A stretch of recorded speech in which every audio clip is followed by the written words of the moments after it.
1월 17일 일요일 정례 브리핑을 시작하겠습니다. 오늘 0시 기준 국내 발생 환자는 500명입니다. 어제 임시 선별검사소를 통해 확인된 환자는 125명입니다.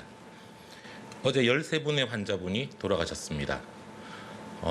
돌아가신 고인들의 명복을 빌고 가족분들에게도 심심한 위로의 말씀을 전합니다. 방역 대응과 의료 대응 상황에 대해 말씀드리겠습니다. 어제는 주말의 영향으로 약 5만 건의 검사가 이루어졌습니다. 전국의 선별진료소에서 약 2만 9천 명을, 임시 선별검사소에서는 약 1만 9천여 명을 검사하였습니다. 조금이라도 의심 증상이 있다면 가까운 선별진료소나 임시검사소를 찾아서 검사를 받아주실 것을 함께 당부드립니다. 의료체계의 여력도 충분합니다. 하루 이상 대기하는 환자는 1월 3일 이후 계속 0명을 기록하고 있습니다. 중환자 병상은 전국에 261병상, 수도권에 135병상이, 준중환자 병상은 전국에 176병상, 수도권은 114병상이 즉시 가용 가능합니다. 중등증, 경증 환자를 위한 병상도 감염병 전담병원과 생활치료센터를 합하면 현재 1만 5천여 병상을 사용할 수 있습니다. 의료 인력도 의사 200명, 간호사 1,332명 등 총 2,274명을 병원과 생활치료센터, 임시검사소 등에 지원하고 있는 중입니다. 한편 생활치료센터에서 환자를 돌보았던 국군간호사관학교 3학년생도 77명이 한 달간의 임무를 완수하고 오늘 복귀합니다. 학생 신분임에도 기꺼이 달려와 주신 생도들과 인솔 장교분들의 헌신에 깊이 감사드립니다. 또한 코로나19 극복에 늘 앞장서서 협조해주고 계신 국방부와 간호사관학교에 대해서도 함께 감사드립니다. 지난주 유행 양상에 대해 설명드리겠습니다. 1월 10일부터 1월 16일까지 지난 한 주간 하루 평균 국내 환자 수는 516명으로 그 직전 주 738명에 비해 계속 감소세를 보이고 있습니다.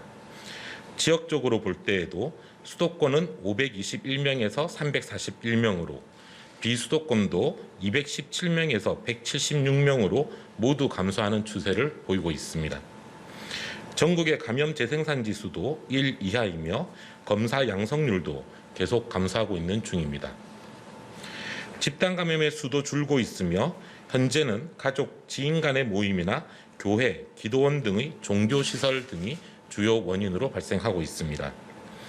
감염 경로를 볼 때에는 여전히 확진자 접촉이 45%의 높은 비중을 차지하고 있어 개인 간의 접촉으로 확산되는 양상이 이어지고 있다고 보고 있습니다.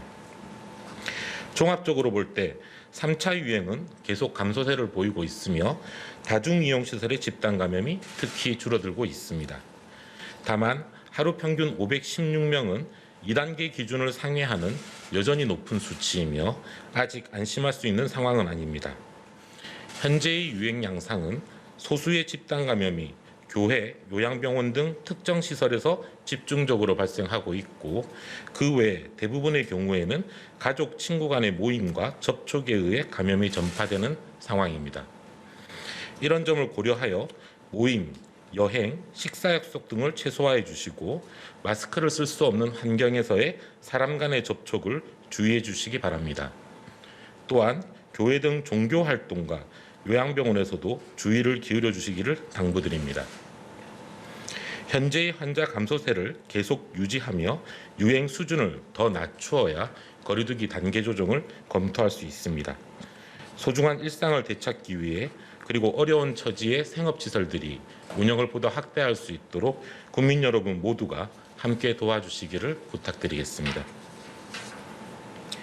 내일부터는 거리두기 조치의 일부 내용이 변경되어 실시됩니다. 특히 오랫동안 집합금지를 실시했던 일부 생업시설들의 운영이 재개됩니다. 현재는 아직 안심할 수 있는 상황이 아니며 언제든지 다시 유행이 재확산될 위험성이 있습니다.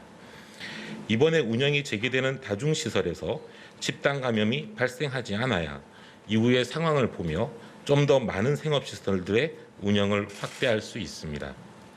운영을 재개하는 시설의 운영자와 이용자들께서는 이러한 점을 감안하여 방역관리를 철저히 해주시길 당부드립니다. 실내 체육시설의 경우 3차 유행이 시작되던 11월 달에 가장 많은 집단 감염이 발생한 영역으로 주의를 요청드립니다. 신고 면적 8m 제곱당 1명의 인원만이 이용 가능하며 출입문 등의 이용 가능 인원을 게시하셔야 합니다. 이용자들께서도 실내에서는 항상 마스크를 착용하고 계셔야 하며 음식을 드실 수 없습니다. 이용자 간의 거리는 최소 1m 이상 유지되어야 하며 특히 침방울 배출이 많은 운동의 특성을 보유한 경우에는 2m 간격을 유지할 것을 권장드립니다.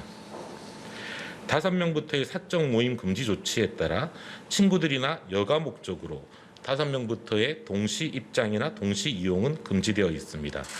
특히 스크린 골프장 등 룸별 형태로 이용하는 업종의 경우에는 주의하시기 바랍니다.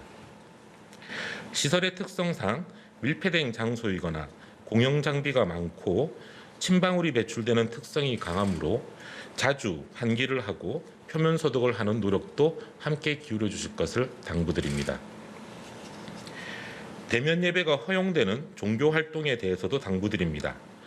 12월부터 현재까지 의료기관을 제외하고 가장 많은 집단 감염이 발생한 곳이 종교시설이며 대부분의 경우가 교회나 기도원 등에서 발생하였습니다. 정규 예배 가정보다는 식사를 동반한 소모임이나 성경 공부 모임, 성가대 연습 모임 등 이러한 모임 형태가 주요한 원인들이었습니다. 이러한 활동들은 대개 마스크를 벗거나 다 같이 큰 소리를 내는 활동이 증가되는 특성의 활동들이었습니다. 이러한 점을 감안하여 대면 예배는 거리두기를 더 강하게 하고 성가대 운영 등을 하지 않는 방역 조치 하에서 내일부터 허용됩니다. 반면에 예배 전후의 식사 모임이나 차 모임 또는 성경 공부 등과 같은 소모임은 일체 금지됩니다. 또한 기도원이나 수련관도 정규 예배만 허용되고 숙박이 금지되고 식사 제공도 금지됩니다. 이러한 방역 수칙을 잘 지켜주시어 종교 활동을 통한 집단 감염이 발생하지 않도록 노력해 주시기를 당부드립니다. 위험성이 줄어들수록 종교 활동을 더 폭넓게 보장하기 위한 방역 수칙 개선을 검토할 수 있을 것입니다. 지금까지 많은 종교인들과 종교단체들이 코로나19의 방역 관리에 힘써 주시고 협력해 주셔왔고 이에 대해 진심으로 감사드립니다. 앞으로 더 좋은 결과가 나올 수 있도록 종교인 스스로 방역 관리에 더 힘써 주시기를 부탁드리겠습니다. 3차 유행은 이제 분명한 감소 국면에 들어선 상태이며 조금만 더 노력하면 더 확실한 안정 국면을 기대할 수 있습니다. 겨울철 대유행을 맞이한 해외의 대다수 국가들은 전면 봉쇄와 같은 극단적인 조치를 실시하고 있으나 계속 유행이 확산되는 어려움을 겪고 있습니다. 우리나라는 서민 경제에 막대한 피해가 예상되는 3단계 거리두기 상향을 하지 않고 겨울철 대유행을 차단해 나가고 있습니다. 이는 대단한 성과이며 오로지 국민 여러분들의 노력과 헌신 덕분입니다. 이 점에 대해 방역당국자로서 진심으로 감사드립니다. 많이 힘드시겠지만 여기서 조금만 더 함께 노력해 주시기를 당부드립니다. 조금만 더 안정적인 국면을 맞이할 수 있다면 다가오는 봄부터는 예방접종과 치료제를 활용하며 보다 일상과 조화되는 방역체계가 가능해집니다. 정부도 범정부적인 모든 총력을 다해 3차 유행을 한시라도 빨리 안정화시키기에 주어진 모든 노력을 다하겠습니다. 감사합니다.